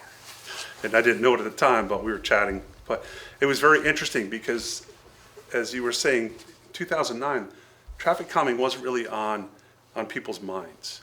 And if you drive around New Haven, you drive lots of different communities, you see many, many more ways that communities are implementing traffic calming measures to manage the traffic and manage the speed, manage the volume. And I think it's really valuable if you have the opportunity to take that class. It's very, very interesting to see. It's very interesting to see. People will off the cuff say to me, oh, if you narrow the roads, it makes more traffic and it's more congestion. I said, actually it doesn't.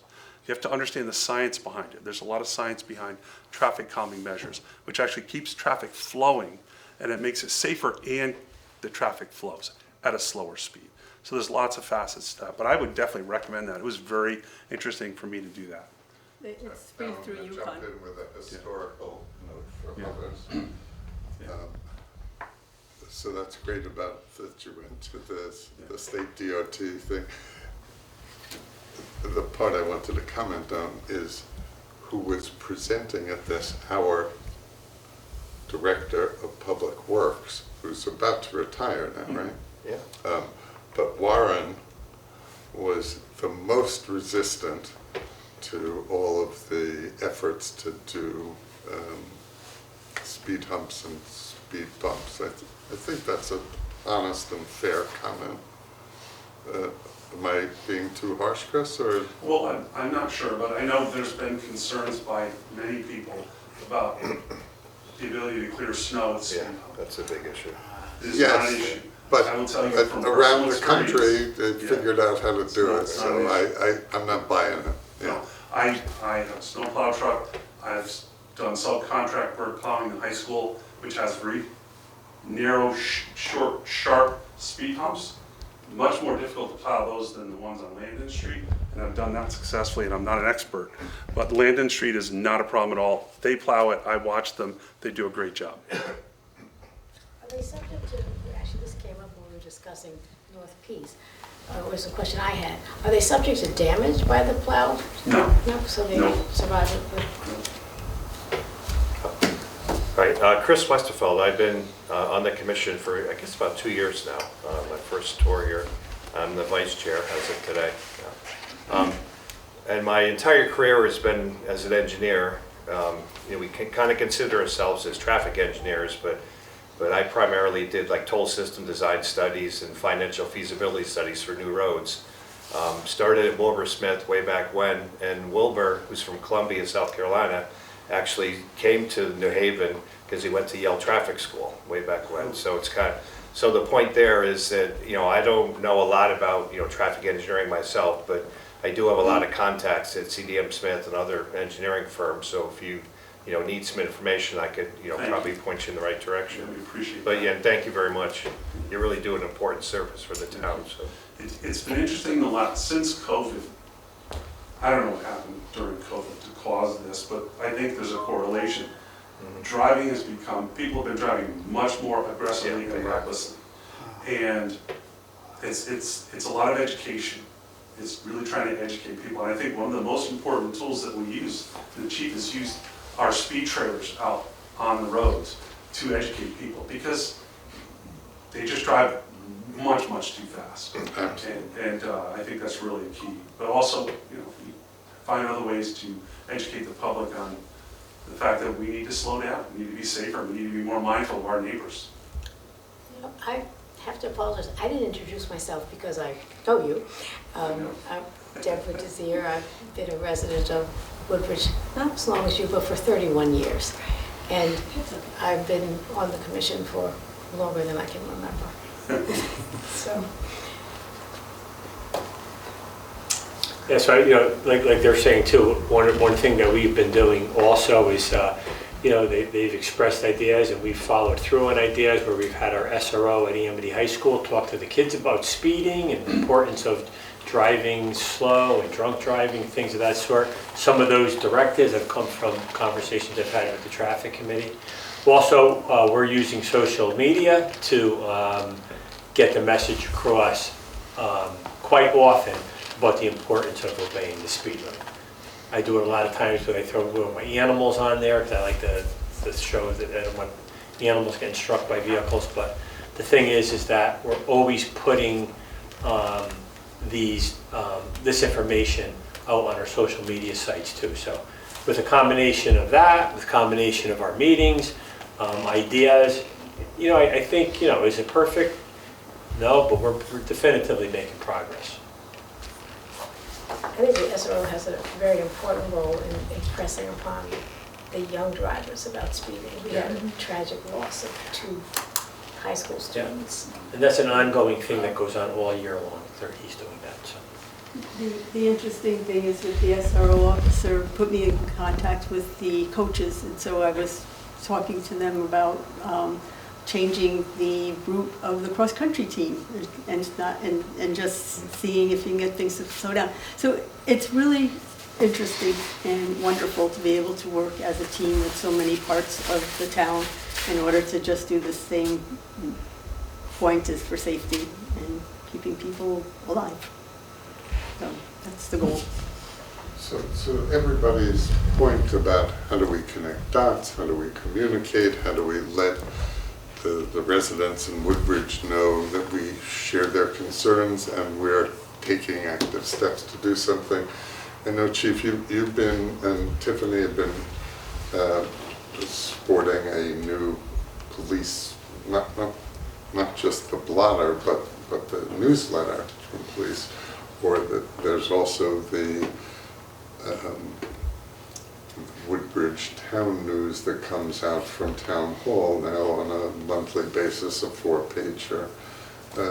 Maybe we can look and do something that includes sort of some interviews or some photos so that people understand that we're working together to solve problems, and the what and the how we're doing it, the notion of there's never anything as no publicity is bad publicity if we're trying to get our message out. slow down. Yeah, on our monthly report, we do have a section attributed to traffic calming issues, but we could definitively throw more information there with photos. So we're going to get into the discussion of the traffic signs. Feel free to join in as we hear this, unless there's anything else in the general discussion that anybody wants to bring up or raise. No? Okay. So we've got a couple of traffic signs to hear about, and take it away. So we had a request for a handicap parking sign to be placed on a public street at the area of 11 Raymond Road. The resident there has asked that, he's an older gentleman, he's handicapped, and he'd like to be able to guarantee he has a parking spot in front of his house. It's not always a problem, but sometimes it is. And he knows that there's other places in town where they have done this. So I went out there today, and I have a handout that I can give you in a minute. And I took some pictures. I think it's very feasible, and it would be a very easy thing to do. I also spoke with Public Works, and I asked them what the process would be to place a handicap sign in front of a house. And I was informed by them that with the chief's approval, they can place a sign. That Public Works does have some signs in inventory, but in other orders. They in fact have a handicap sign and a blind driveway sign, which is the second request we have in their inventory. And for future reference, the signs are about $100, the signpost is $20, and the ground anchor is $9. And they can put those in themselves. And if the commission and everyone approves, they can let the chief know, and then they will place the signs. So there was that first request from 11 Raymond Road. The second request was for a sign at 55 North Racebrook Road, where a resident is requesting a blind driveway sign, which is actually a blind drive sign.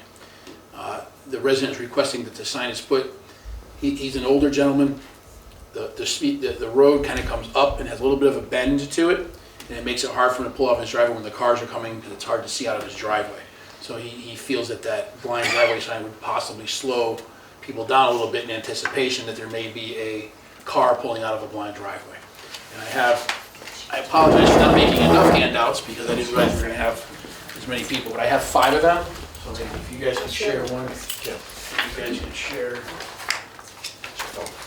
these 3, and I'll give these 2 to these guys to share. And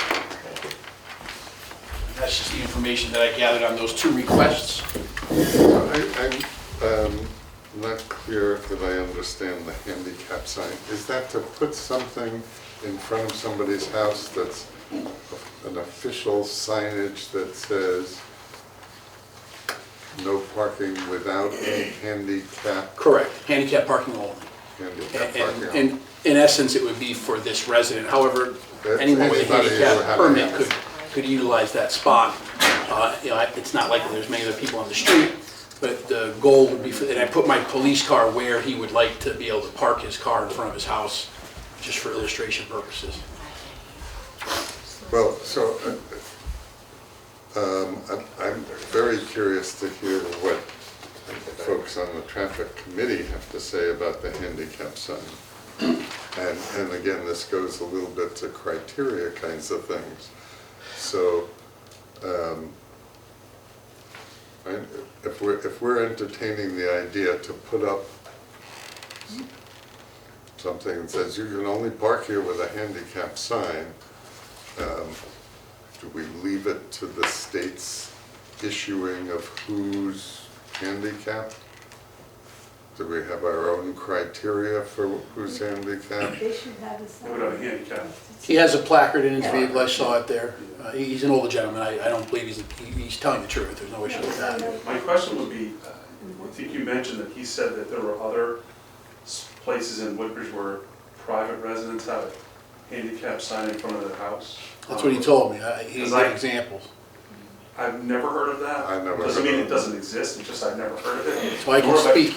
Yeah. I come from Hamden, and I do know for a fact in Hamden, there are homes where on the street, just like in this picture, there is the pole with the blue sign, handicap parking only, state fine if you violate it. and it would generally be in front of someone's house that has a van or something of that nature, they need the room. And they do have them in several places in the town where I used to work. And we would occasionally have to enforce it when someone would park there and then they maybe couldn't park their handicap van or something like that. We would go out and give them a parking ticket. So I can't speak for Woodbridge other than what this gentleman told me, but I do know that at least in Hammond, there are certainly designated handicap parking on public streets. So personally, I'm not opposed to that concept. What concerns me is how many other people who have a handicap sticker might feel like, oh, well, why don't I have one of those in front of my house? Now, it's true, the vast majority, since we're a rural town, there aren't sidewalks and a couple acres zoning most of the town, etc. We're not faced that problem except perhaps in certain areas in Lower Woodbridge. But that was my concern in raising it, was not objection to it as much as being sure we didn't wind up with everybody and their grandmother, because I happen to know from personal experience that the state's dispensing of handicap stickers is not the tightest process in the world. Somebody who I know who's recently had surgery, which was an acute event, was issued a handicap parking signage that was good through 2031. Seems a little not in the spirit of handicap parking. Yes, ma'am. Was there a reason why he needed a sign? Was there like not access to a driveway for him, or? He does have a driveway. It's a very narrow driveway. He walks with a walker. So I'm making a bit of an assumption, but I would assume that his driveway is quite narrow. I don't know that you could open the door and fit that, so he likes to park on the street to have that maneuverability, I would assume. It took him quite a while just to get to the front door. I don't think he goes out that often, but when he does, I think it's an issue, and especially when maybe it's snowing or there's bad weather, the roads get narrower, right? So that could be part of it too. So I have one more question. This goes to the chief, though. As far as the blind driveway goes, didn't you tell me that there was a new requirement for the blind driveway, that they weren't making those signs anymore for the blind driveways? I think we talked about that. Yeah, I mean, I don't remember that, but we looked into it, and all we need is just approval from the town. Oh, that's it? Yeah. Okay, thank you for that clarification. One of the things also on North Bracebrook Road, I would suggest putting a speed trailer there for a while, because that is a raceway, and I live off of that road. And so the blind driveway, I know exactly the house and stuff, and it's a hill, and it is a tight corner there, but in order to see putting the speed trailer there, like on two different parts of it, you'd be surprised at the speed that ends up on that road. You can't walk on it, it's just, it's difficult. So anyway, but I would suggest that first, and then the signage after that. I think that is, could be discussed at another point. Not saying no to it, but also having more information before putting it. And then, no, look for North Bracebrook. And I was wondering, if that's the case, I don't know this at all, but it's just a question. With working with like the senior social coordinator for town to be able to see, to work on that concept of the handicap signage, because as you're saying, if it's one or another, but it seems like there should be some kind of a policy or something in place to discuss, if the need, and if it's criteria of what the street is. I mean, there's a lot into it, I think, more than, just placing it. And I think it'd be fine, but I think to have some type of a plan in place before, you could use it as a model for other things that come up. So this raises for me the question of, as an example, these couple of circumstances didn't come to you guys first, or they did? They did not. They did not? No. They came directly to us. Yeah, so why weren't they triaged directly to the traffic? Okay, there's no procedure or policy that everything has to go to the traffic. These people came into our office, contacted us, and we just saw what we could do. With certain things, I don't think we have a need to have to talk to the traffic committee about. Well, I'm not so sure that I agree with that. I mean, as Debbie's making the point, there may be the need for criteria, and you all have pioneered the importance of making sure that things aren't arbitrary and capricious. Executive session or no? Nope. Okay. So I understand your point, I understand Debbie's point, but I think that if you look at the composition of lots in the town, this is a problem that's going to be unique to Lower Woodbridge. to Lower Woodbridge. And so you've got an elderly gentleman who's disabled. I'm not sure that I would delay making a decision or delay giving assistance to him. I can understand why the chief and the deputy chief made the decision to just move forward with it, because it is not a complicated issue. Yes, that's It's a pretty big, straightforward issue. There's not a lot of roads in Woodbridge that would even warrant this. Right. There's a handful of roads in Lower Woodbridge that would even consider this. So I understand why they just moved it right to you. You said that makes much sense. better than I did.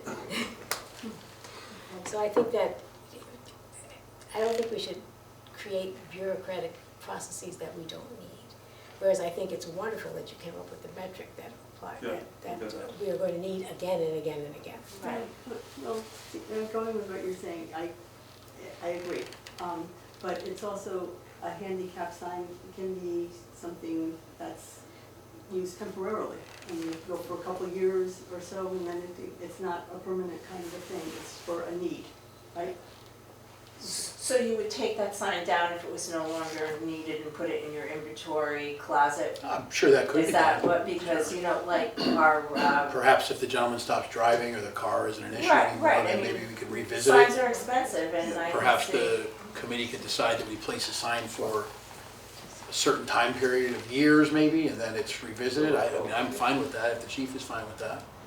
Yeah, I mean, obviously, God forbid, something happens to the individual, then the sign should come down. Well, it's 92, I mean, there's. Yeah, look, right.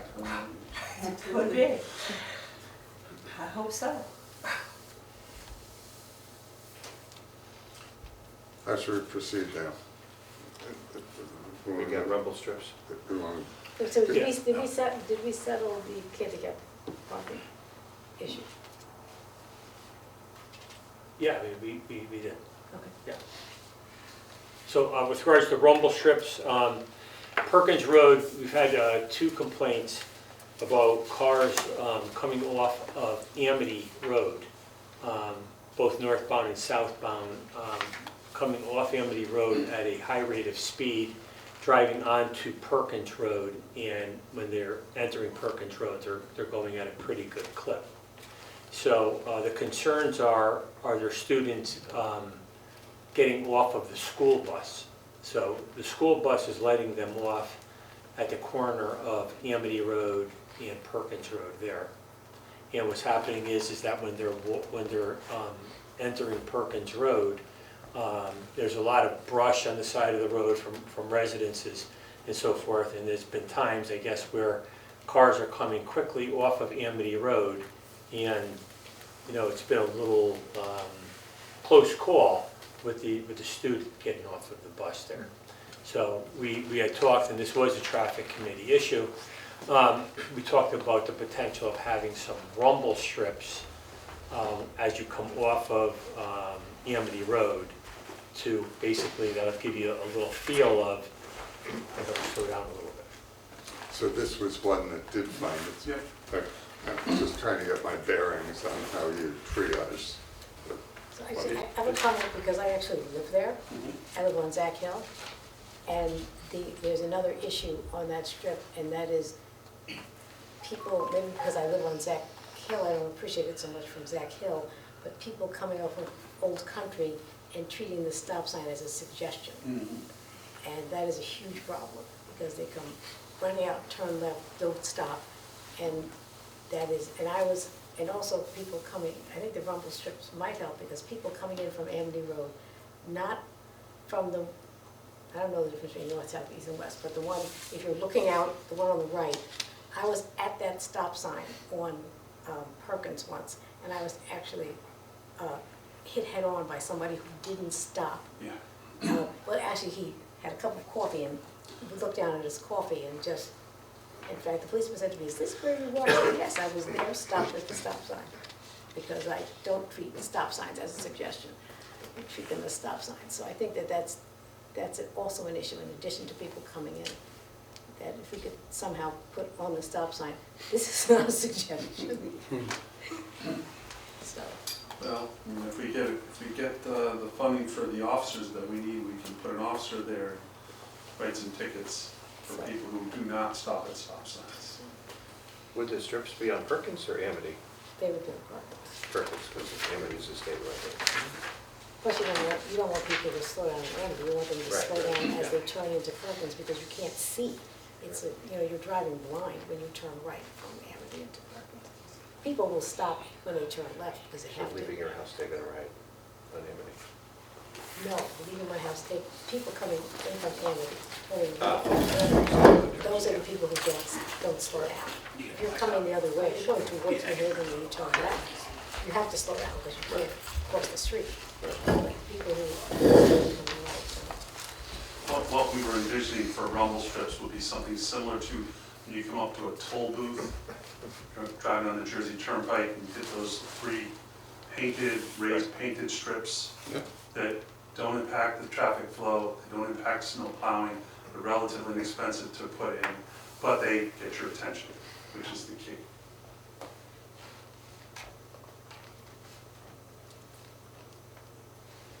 Do we vote on this, or? Yeah, so let's go back and do voting on each of the things. The blind driveway sign, did you guys We weigh didn't in talk on about, that? we didn't discuss that, no.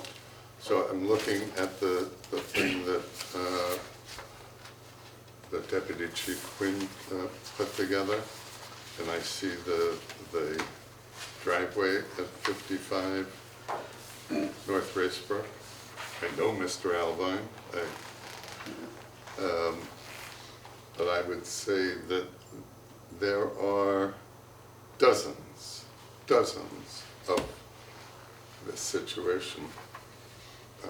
So that was partly, Debbie, why I was concerned about trying to understand what got to you guys, what didn't, what we have criteria for or not, because I just know from how this works that there's a lot of pent up, I want that too.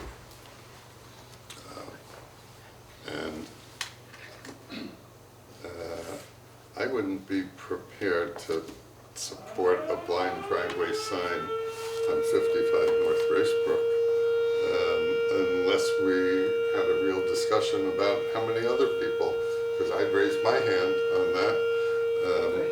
Every time I pull out of my driveway, I'm sure I'm taking my life in my hands because I'm on the bend in the road and there's speeding on racetrack roads, so.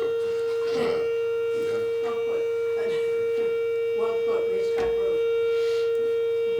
So that, in my opinion, would set a precedent to other, situations, because I myself have that same situation where it's very, very dangerous. So, you know what, I'm not saying that he shouldn't have it, but why shouldn't other people have that same situation? That's just my opinion, but. Yeah. Well, it's probably good if you take a look at it too, right? Yeah, absolutely. So, We're happy to do that. yeah. My personal sense is that the blind driveway sign leaves us wide open for a lot of usage, and I wouldn't race to a decision there, given all the other things that take a long time to get birthed in the town of Woodbridge. And if I may, Bob, if I can ask if those, I don't know this particular residence, I know Racebrook. Is there a mirror there? Does he put up a mirror to see for himself? No, There's not, no. There's not, okay. And it's, the corner's not even that sharp, really. The problem is you're going a little bit uphill, and then you're kind of going to the, moving a little bit to the left, so it is a bit tricky, but it's not nearly as bad as like Bob's driveway or my driveway. It's worse than yours. So when you were preparing this, what was your recommendation for these two things? Because when I asked before, was the handicap thing decided? The answer was yes, but now we're So when I went discussing and, it again. thank you for the question. When I went and looked at this, Commissioner Wisserfeld is correct. It's not that severe there. I can understand that he's an older gentleman, that his reaction time may be an issue, although I think he's a safe driver. I could see why he would want it. I think he's hoping that this would make it easier for him to pull out of his driveway. I think that should factor in. Maybe the traffic committee should look into it and make a recommendation based on that. But as far as I am, this is a gentleman who's been in town for a long time. He took the time to come here to the police department. He asked to speak with the chief and I. We sat down with him for a half an hour and he explained his concerns. So we went out there and we looked at what it was, and that's why I prepared that to show it to you. I do believe that he would be extremely happy to have it. I think that he would feel safer pulling out of his driveway to have it, but I'll leave the decision whether to place it up to you guys. And the handicap one? And as far as 11 Raymond Road goes, the gentleman's clearly handicapped. His driveway is very narrow. I could see why he would need the space in the street to facilitate, it'd be a little bit easier to get in and out. I would be fine with that. And when you say he is clearly handicapped, can you? So it took him about 5 minutes to get to the front door, and when he got there, he was moving very, very slowly. To open the door was a process. He had to back up out of the way. He needed the extra space with the walker. I can imagine he would have the same scenario opening the front, the door to his car. So he required a walker to correct. ambulate. And where the driveway, you can just see in the picture, it's quite narrow. I doubt he could open the door all the way without hitting the wall there.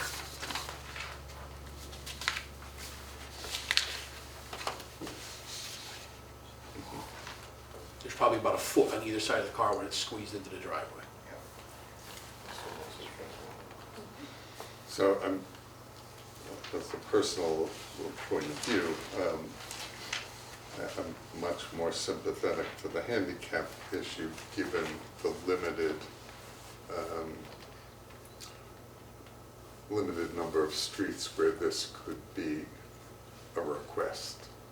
And perhaps you put a time limit on it. Put 5 years or whatever you decide, and then is he still driving? Is he still in need of it? That would be something we could address at that time.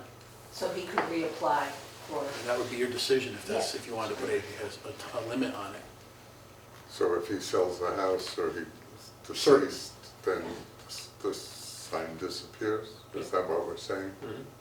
I think we probably need a motion about each one of these things. Yeah. Vote and move on. So I'm happy to make a motion that we. Okay, you want to start with the blind driveway?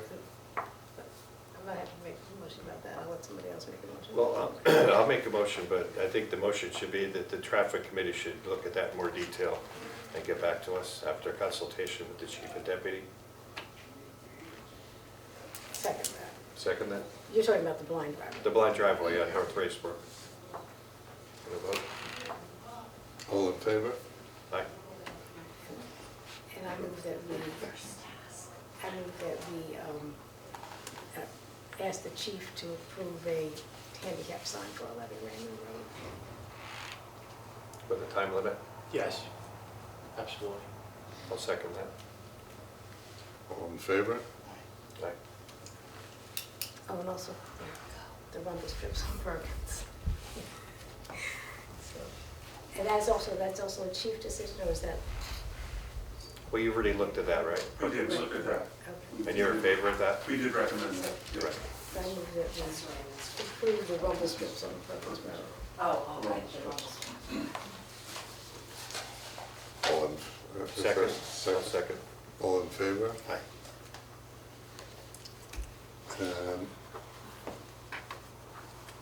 So you've given us a cost on the handicap sign sheet of roughly $100 and some hardware associated thing.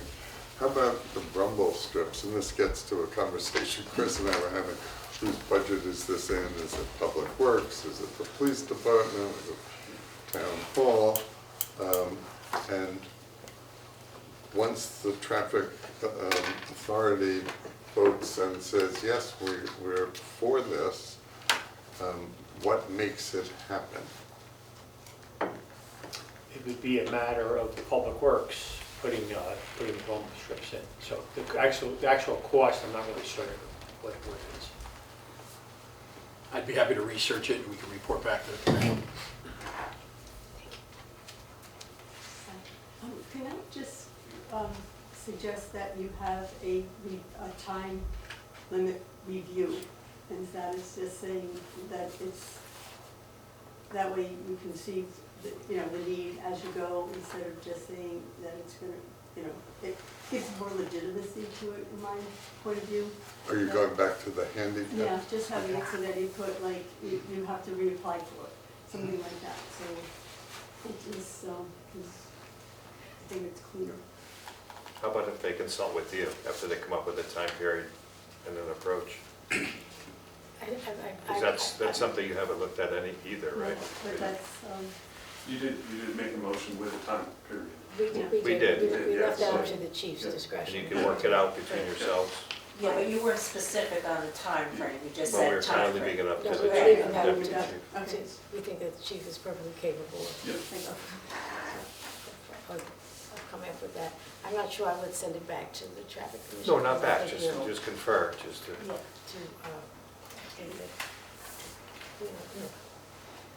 roadblocks much and bureaucracy. too much bureaucracy for it. By then he'll be 97, Do we know how old this gentleman is? 92. On Well, Raymond we Road? were told 92. 92, yeah. The remedy. Sounds all right. That it? So on rumble strips, we voted to And the deputy chief research said the he would price. research. the cost. research making Who's it. gonna Whose pay for budget, it? the cost and which Yeah. budget. Great. Right, good. Okay, any other discussion, new or old business on traffic authority? If not, I would just thank you all for taking you so so much of much. your day to come here and meet with us. We really appreciate it. And I call for a motion to adjourn. Motion. All in favor? Object.